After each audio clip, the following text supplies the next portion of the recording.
Good morning, everyone, and Shabbat Shalom. We are thankful, as always, for another opportunity. Thankful for health, thankful for support, thankful for this opportunity. It is truly a blessing, and we are very thankful today.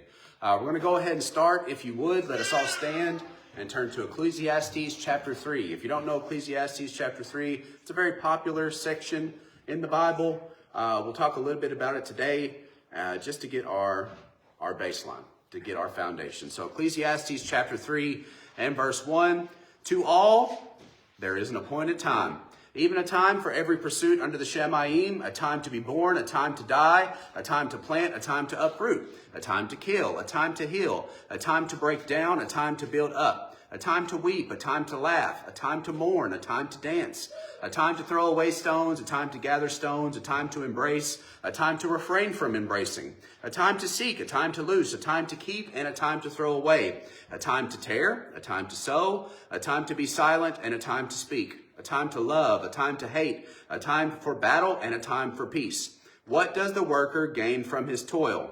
I have seen the task Elohim has given to the sons of men to be humbled by it. He has made it all pretty in its time. Even the ages he has put in their hearts, except that no one finds out the work that Elohim does from beginning to end. I know there is no good for them but to rejoice and to do good in their lives, and also that every man eat and drink and enjoy the good of all his labor. It is a gift of Elohim. I know what Elohim does, whatever he does, is forever. There is no adding to it, and there is no taking from it. Elohim does it, that men should reverence before him. Let's lift up our eyes. Hashem Adonai, Elohim Most High, Elyon, thank you for this day that you've given us. Thank you for your love. Thank you for your mercy, your truth, your tenderness, your guidance in our life. Thank you for how personal that you are with us. Thank you for reflection, humbleness, and also just the opportunity to learn. May we never be too arrogant or proud or lifted up, but always be humble before you, that you are our teacher, you are our guide. May we be willing to listen, we pray, because that's one of the hardest things for anyone to do. Just be attentive to listen. We all have a problem, hearing problem. So we do pray over the people. We pray over this message. May we be focused, attentive in these times, that we would understand and be aware of your guidance in our lives. We just hope for your mercy. We do pray. Bless this message. Make the words easy to understand. May we speak them in truth and speak them plainly, that we can apply them to our lives, because we understand that that's the ultimate goal. You are Elohim and we are your people. Baruch Hashem. Hallelujah. Amen. So we know Ecclesiastes chapter 3. There is a time for everything. There is an appointed time for everything. To all there is an appointed time, even a time for every pursuit under the Shemayim. The second time we want to get into there is Eth. So there is a time for every pursuit. That is Eth. There is a time, there is an experience, there is an occasion. A period of time as a moment. There is a moment or season for everything. There is a time for every purpose, or other words, there is a moment for every matter. If we had a title for the message today, it is Moment by Moment. Moment to moment. There is a time to heal. There is a time to kill. One that I'm dealing with now, there is a time to throw away stones and there's a time to gather stones. When you have your own house, there's a time to work on it. That's the truth of it. There is a time to uproot. There is a time to plant. There is a time for everything. There is a time to gather. There is a time to embrace. There is a time to heal. Another one, there's a time to break down and a time to build up. There is a time for everything. Like we said, in other words, there is a moment for every matter. There is a moment for every necessity. That's something that needs your attention. Life is a series of moments. That's all it is. A series of moments. One moment, you are faced with a difficult decision. The next moment, you figure it out. One moment, you are grieving. The next moment, you have peace. Life is just a series of moments. The important part is awareness, and we'll get into the rest of Ecclesiastes. I think it's chapter 8, but don't hold me to that. In the day of prosperity, rejoice. but also in the day of calamity and adversity, realize that God makes them both. We have an answer today for this series of moments in our lives and what we are to do. So there is a time for everything, a time to hate, a time for battle, a time for peace. What does the worker gain from his toil? I have seen the task Elohim has given to the sons of men to be humbled by it. In other versions, it says to be occupied. In one version, it says to cause them to be very busy. I have seen the task that God has given to man to cause us to be very busy. And that is true. We are very busy. It is always something. I've seen the task Elohim has given to the sons of men to be humbled by it. He has made it all pretty in its time. So that is appreciation.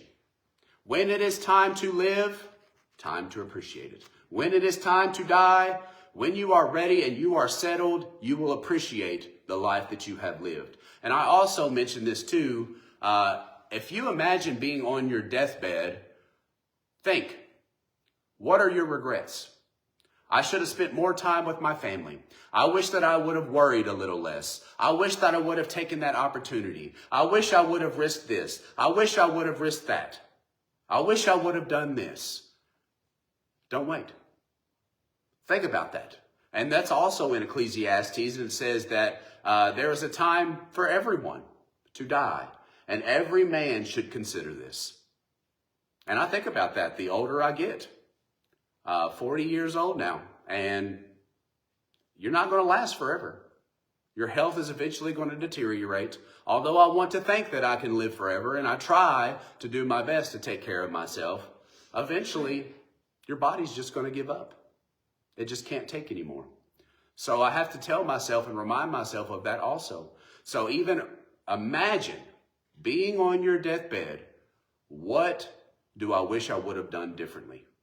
Now is the opportunity to do that. You think about that one Tim McGraw song, and I want to give honor to that because you always have to reference what you're talking about. Live like you're dying. If you had the diagnosis that you were terminally ill today, what are you missing out on? What would you do differently? Every day you are dying and getting closer to your day of death. There are some things that are just not worth our time and attention. And we just put so much effort into it, and it's just not worth it. It is stealing our peace, and it is stealing our happiness. So think about that today. There is a time for everything. What does the worker gain from his toil? I have seen the task Elohim has given to the sons of men to be humbled by it. He has made it all. He does. He made every bit of it. He made it all beautiful in its time. And when you are reconciled unto death and you're ready to die and you've led a happy life and a joyful life, and you can find joy even in the most difficult of things. You can. I want to tell you this morning that happiness is a choice. Because you can choose to be happy. No matter what goes on, it is a decision. So, he says he has made it pretty in its time. When you are reaping, and I tell y'all, these last few weeks have been challenging when it comes to owning a house. It's very challenging. Challenging for everybody. Like when you're trying to take care of a house and you own a house, it can be very challenging. I thought picking green beans was bad. But if you have never dealt with vines, and trying to rip up vines and pull vines and deal with vines, and you have to get in there and you have to pick every vine out. You can't just chop it down. You got to pull it up. If you have never dealt with vines, I told Dad, I said, I will pick a whole field of beans by myself rather than deal with vines. So it's tough. It's tough work. But it's moment by moment. And when you appreciate, I see the end goal of my yard. And when it's all done, I will be very thankful for all the help that was there. I will be very thankful for the way that it looks. I will be appreciative of everything that's going on and everything that I went through to get there. And at the end, when my house is done and everything's done that needs to be done, I'm going to look back and reflect and say, thank you. It's all done. And you know what? I want to tell you something also. It's never going to be perfect. It's never all going to be done. God has given a burdensome task for us to keep us busy. But you realize there will be a time when that task is done. But you know what will happen? Another task will appear. It will. And it will keep you busy. But what it shows you is it doesn't always last. There's always going to be a new task, but this task is done because that's what it says here. He has made it all pretty. There's a time to live, a time to die, a time to love, a time to hate, a time for war, a time for peace. There's a time and a moment for everything, and each moment is passing. Everything is becoming something new. Okay? Think of all the problems that you had 5 years ago. Where are they? All the things you were worried about, where are they at now? They got resolved. Some of them got resolved. And if they didn't get resolved, you need to think about them new ways. That's what the problem is. It's not the problem, it's how we cope. And that's something that we want to say in this too. So, he has made it all. He makes it all. The day of death, the time to sow, the time to be silent, the time to speak. He made it all. So, we are living on God's time.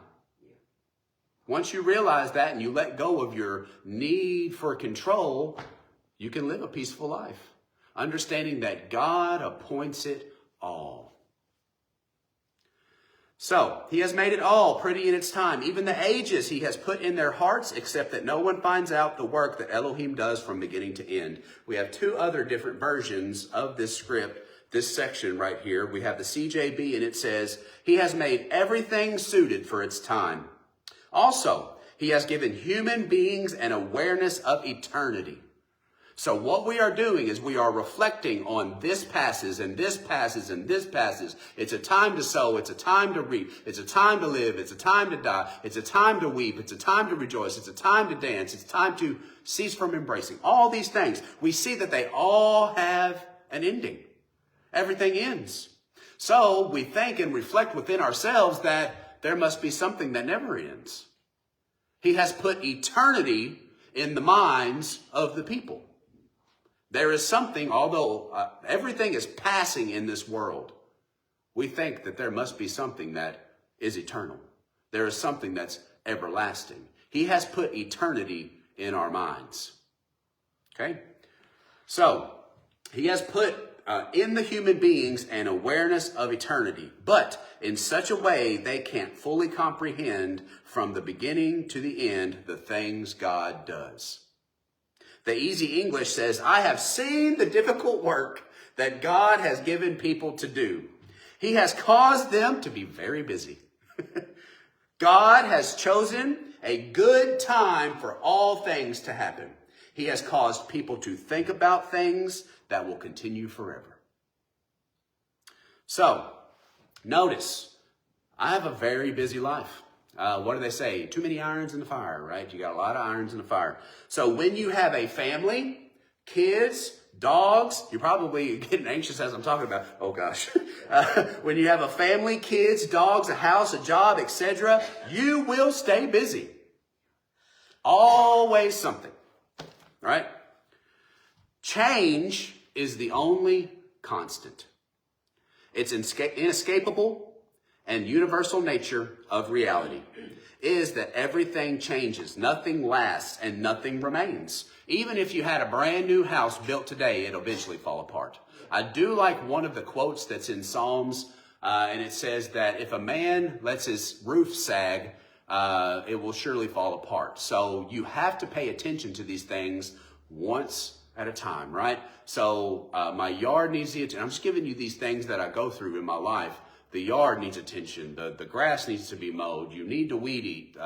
You need to take care of your dogs. Now it's time to do this. Now it's time to do that. We live very busy lives. And even when it comes to like feeding your family, sometimes that can feel like a task. What do I think of? I've got this and I've got that. And there's this one quote that's pretty funny. It was on social media. Is we live this life making choices based on will it have meat or chicken? Will it have beef or chicken in it? So that's the sum of our lives. That's the sum of our decisions when it comes to making something for dinner. But that can feel like a burden too.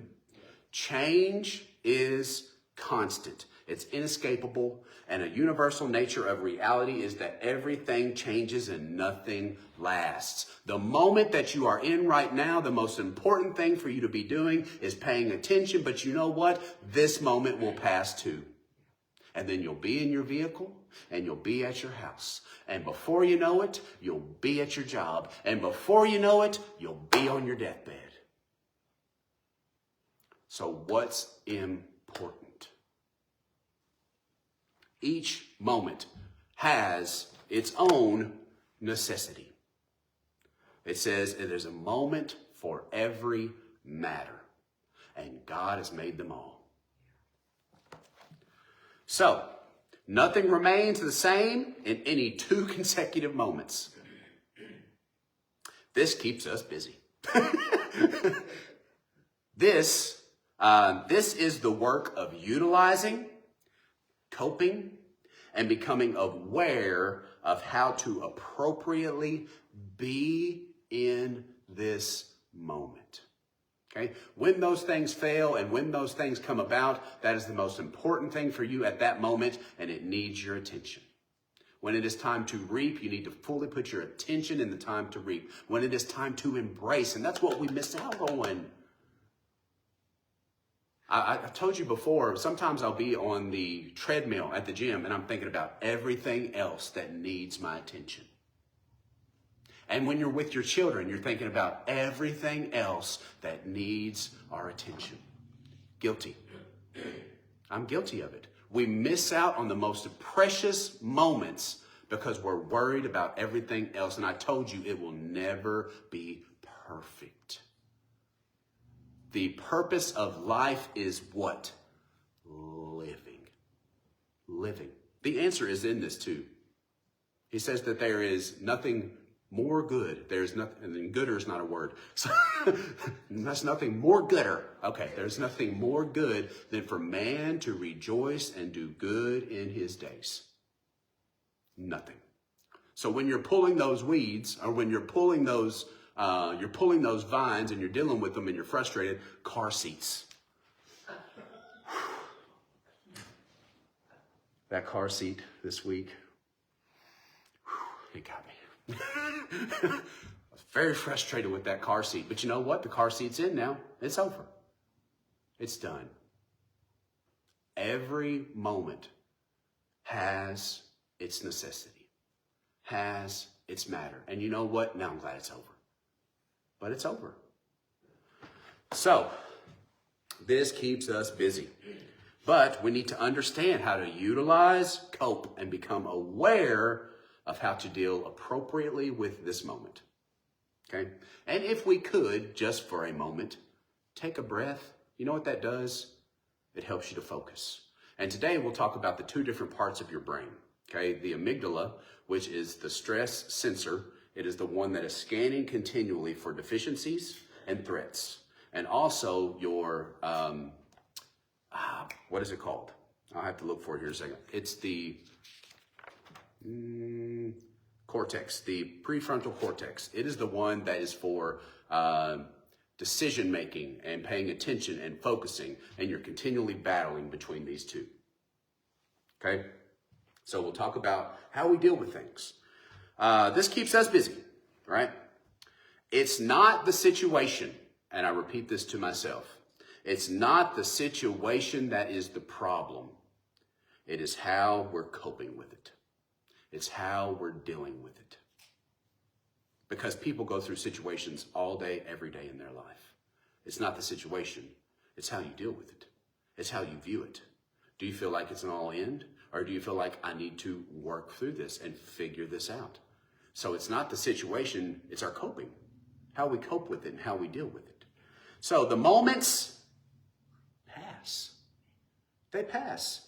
Knowing this will get better will not help you. Okay? Knowing that this is going to get better. We say that to ourselves often, right? This will get better, right?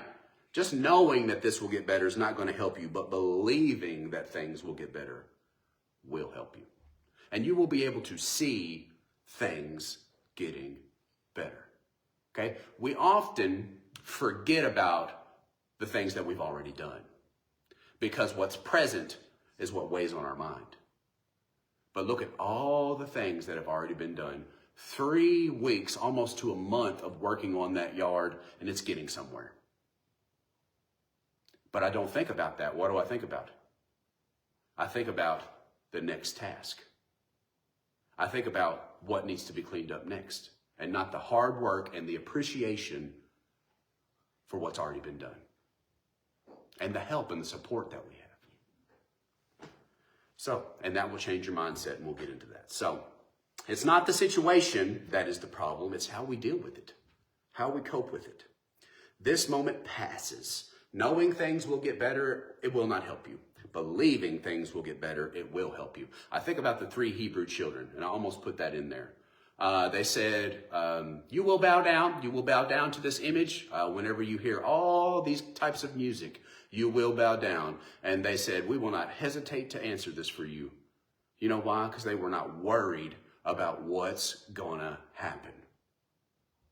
He said, even if we got put in the fire, the God we worship can deliver us from the fire. And you know what it actually shows us is God is with you no matter where you're at. Wow, that almost breaks me down.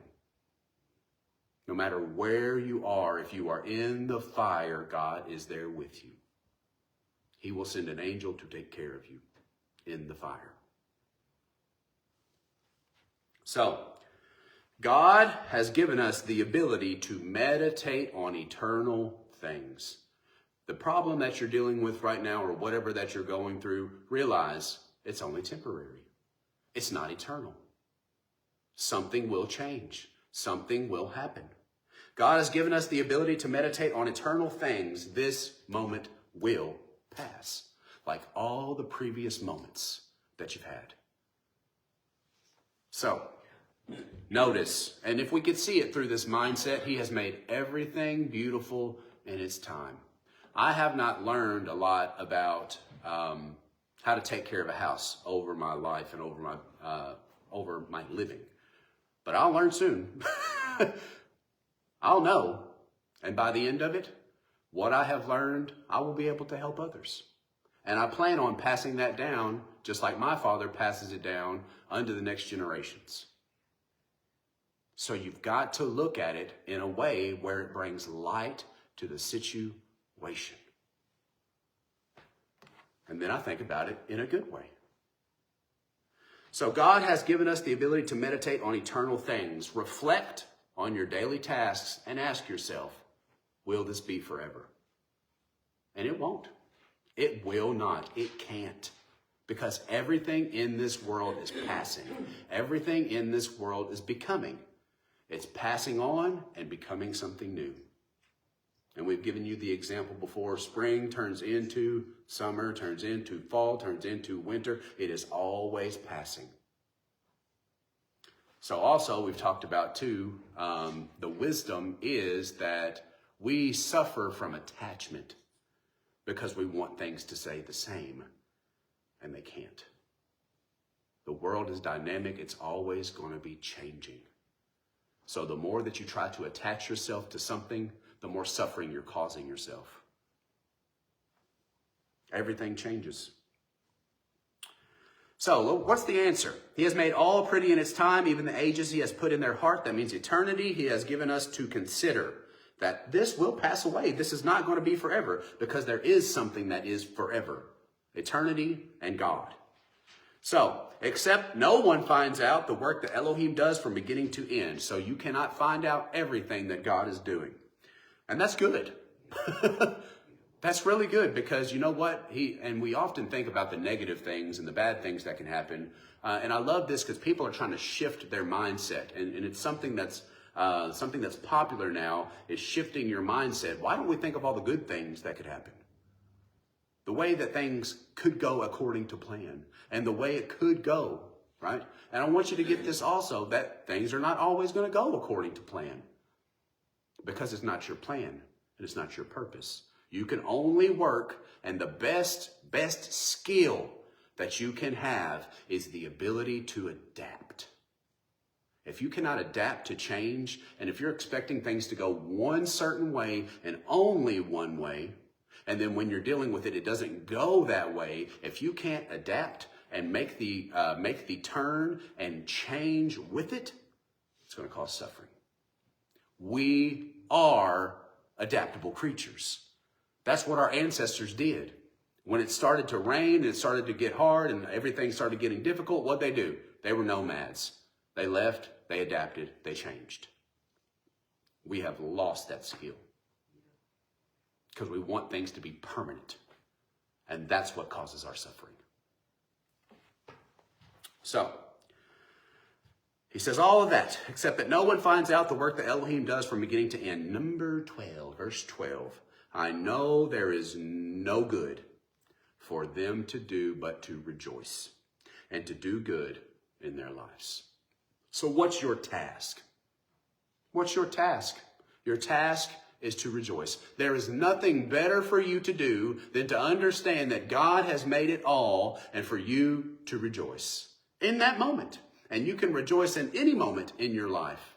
And we'll flip it here soon. We talked about, I've got a family, I've got a dog, I've got a house, I've got a job, I've got all these things that need my attention. The dishes need to be done, the floor needs to be swept, the floor needs to be mopped. I need to put this paint down, I need to do, all these things need my attention, right? And there's a way to flip that. Not everybody has those things.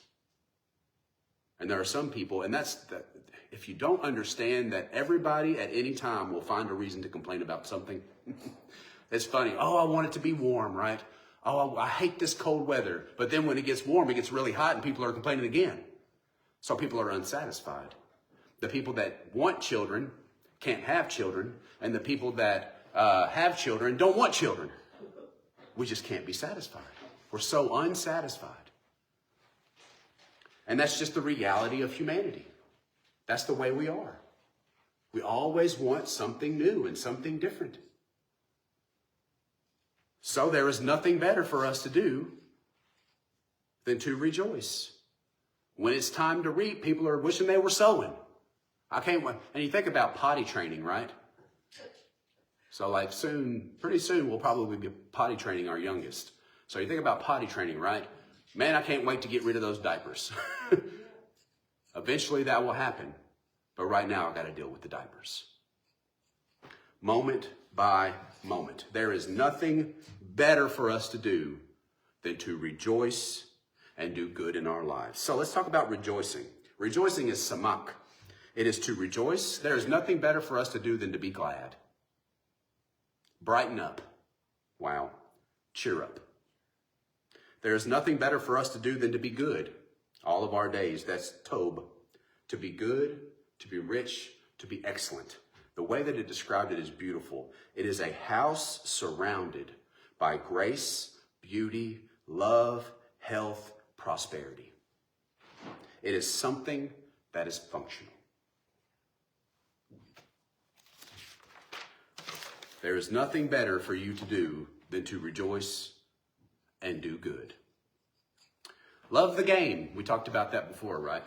What do you love in your life? What is something that you enjoy? I enjoy exercising, right? That doesn't mean there aren't times when it's difficult. That doesn't mean when I get up in the morning sometimes I'm tired and I don't want to go. It doesn't mean that it's not difficult. You think about the things that you love. Think about your job, right? The job that you do, the task that you do. You love the job. So why haven't you quit yet? It's struggling. There are things that you don't like about it. But you know what? Your love for it keeps you going. Of course, you have struggles. I have struggles with my children. But you know what? I still love them. And that means I don't give up. So the love of the work is what keeps you going. The love of the game. There are painters, and there's the guy that I know that had just started drawing again. And his original pictures, he'd probably say the same thing. Not that great, right? But what he is doing now is magnificent. He is taking up a commission, doing artwork, drawing people's pets. And he is so good at it. He is doing a great job. The last one that he did popped off the picture. If you love it, you'll stick with it. It doesn't matter. Any opposition that comes against you, love can conquer it all. And if you are determined, you will be successful. So the love of the game, the love of the work for work's sake. I have a family. I have a house. I have dogs. I have a job. And thank God I get to take care of them. That's how you switch the way that you see your life. Is being thankful. Let's talk about moments of gratitude. There's a moment for everything, remember? Moments of gratitude, it literally rewires your mind by leveraging neuroplasticity. And what that means is you can make new habits. It just takes practice. It just takes time. You can make new thought patterns. It just takes time. Okay? A moment of gratitude rewires the mind by leveraging neuroplasticity to strengthen positive neural pathways, effectively reducing the brain's it is natural to think negatively and to have a negative bias. It's natural to do that. It activates the prefrontal cortex, managing emotions like shame and guilt. So what are we talking about? Gratitude, thankfulness. It activates the prefrontal cortex, managing emotions like shame and guilt, while decreasing the amygdala activity to lower stress hormones like cortisol. Okay, that was from American Brain Foundation.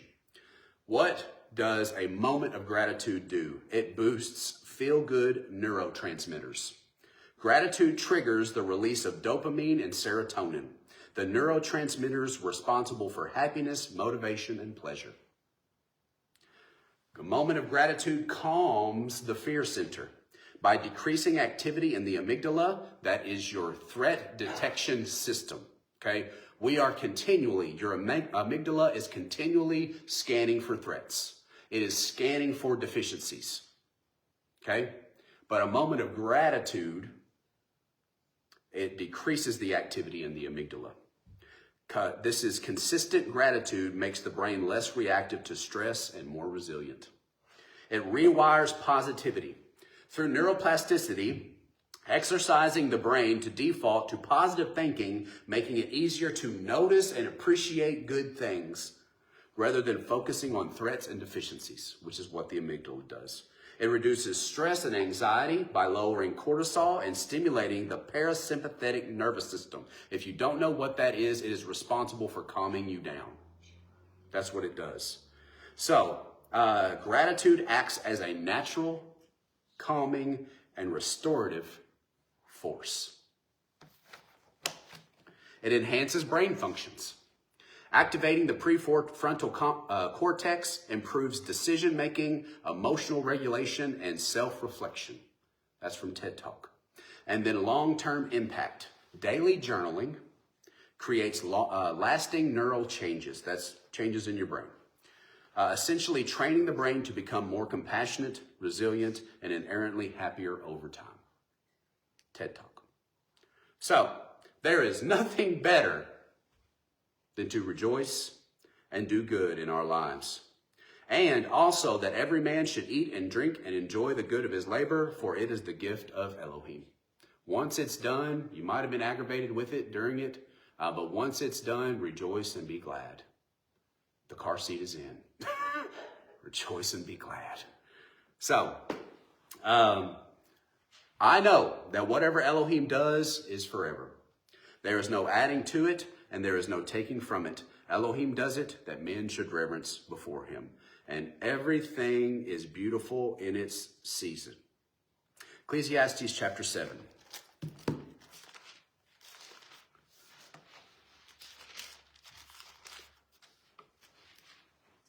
Ecclesiastes chapter 7, verse 11. Wisdom is good with an inheritance and an advantage to those who see the sun. For wisdom protects as silver protects, but the advantage of knowledge is that wisdom gives life to those who have it. Okay, so I want you to understand this. It says wisdom is those who have it, acquire it. I want you to know that wisdom is not a possession. Okay, wisdom is not a thing that is something.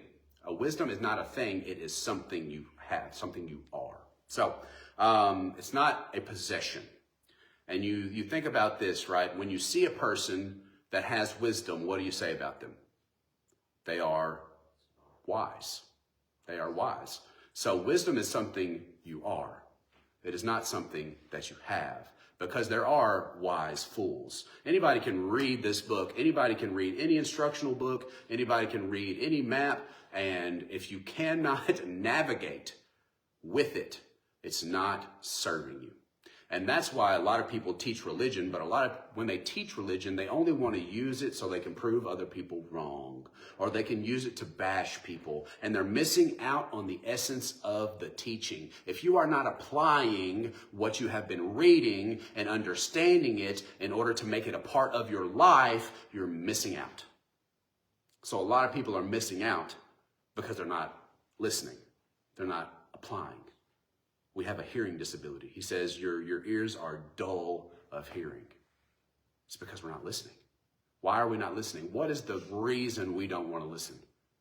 Pride. He said, because of your hard heart. And everybody's guilty. I'm not preaching this just to you. I preach this to myself. And no one's harder on me than I am on myself. And I'm sure that's the same thing for you. So, wisdom is not something you own. It is something that you are. You are wise. Wisdom is an act. It's an action. Experience is a series of lessons. Okay? That's your experience. Experience is a series. You got some experience points on that one, right? Experience is a series of lessons we have learned through life by observation and events we consider others' mistakes. So through our observation and events, this mistake happened, I learned from it, this is what I have acquired. We consider other mistakes and reflect on our own. That is what experience is. Notice, he continues on. Be glad in the day of prosperity, but in the evil day, that's the day of calamity, note that Elohim has appointed the one as well as the other, so that men should not uncover what is after them. The NIV says no one can discover anything about their future. You do not know what your future holds, so stop trying to figure it out. Something bad could happen, something good could happen. But we think about the bad and we don't consider the good. We always figure the worst case scenario, but it doesn't always play out like that. No one can discover anything about their future. That is impermanence. What does that mean? Everything is always changing. Always. And there are things that I thought would happen and didn't happen. That always happens. That always happens to me. I try to worry, and I found this out about myself last week. I worry a lot. I do. I worry a lot. And sometimes it doesn't even matter. And sometimes people that you're around, people that I deal with at my job, sometimes people that you're around, they make you worry too. So be careful with the company that you keep, because those people can make you worry just as much. So, got to be solid. Got to have a foundation. Impermanence. Nothing that is going on in this life lasts forever. Everything is changing. So, and notice he's talking about wisdom. See the work of Elohim.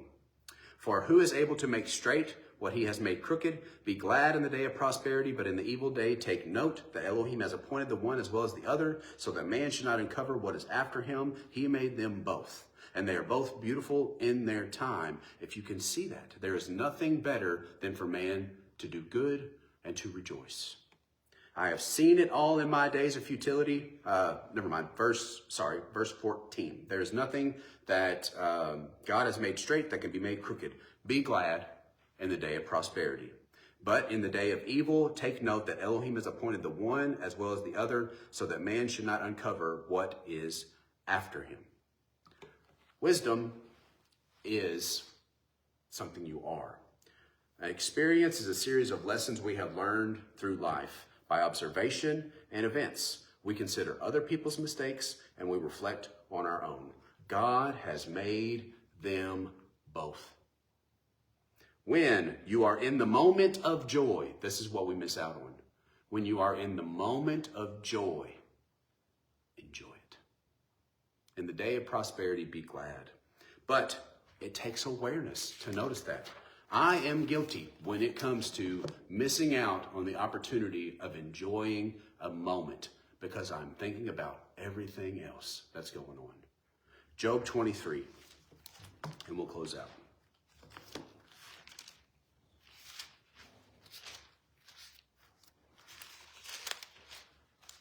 So Job's having a hard time, right? Job 23 and verse 8. See, I go forward, but he is not, and backwards, but I do not perceive him. So remember, it's perception. I go backwards, but I do not perceive him. To the left where he is working, but I do not see. He turns to the right, but I do not see. For he knows the way that I take. And if you keep reading through this, verse 10, sounds like Job has made some mistakes. So he says, he knows the way that I take. When he has tried me, I would come forth as gold. We cannot solve today's problems with the same ways of thinking. We solve them by changing the ways we think, the way that we view the problem. That is our perspective. Too often, we are only looking at the nose of the elephant and not the whole elephant. Y'all remember that story? One of them thought that it was a hose. One of them thought that it was a rope. One of them thought that it was a tree. They were all looking at that part of the elephant without stepping back and seeing the whole. We see things one-sided. And he's saying, I went to the left and I tried to look at it. And I went to the right and I tried to look at it. And I went forward and I tried to look. And I went back and I tried to look. And he said, no matter what, whatever decision that I make, when I come beyond that decision, because I have made mistakes in my life. But this is what I also wanted to mention this week, and we wrote it in our notes, but I didn't hit on it, is whenever you are tested, does it weaken your faith or does it strengthen your faith? After it is finished, are you stronger or are you weaker? Once you have went through the challenge, it makes you stronger. It makes you smarter. It makes you wiser. You got to look at it from every angle. But I get so narrowed in and I can't see anything else. I'm on the trunk and I need to be looking at the foot or the tail or the whole elephant. So it's all perspective. He said that I looked, where did he say that? Verse 8, see, I go forward, but he is not, and backwards, but I do not perceive him. I'm looking at it from every angle. But my perception is messed up, my perspective. That's why it is still a problem, because you are trying to look at the problem from one angle.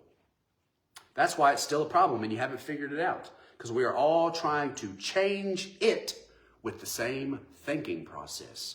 No wonder it hasn't changed. You have to look at it from every angle. Probably heard that before, right?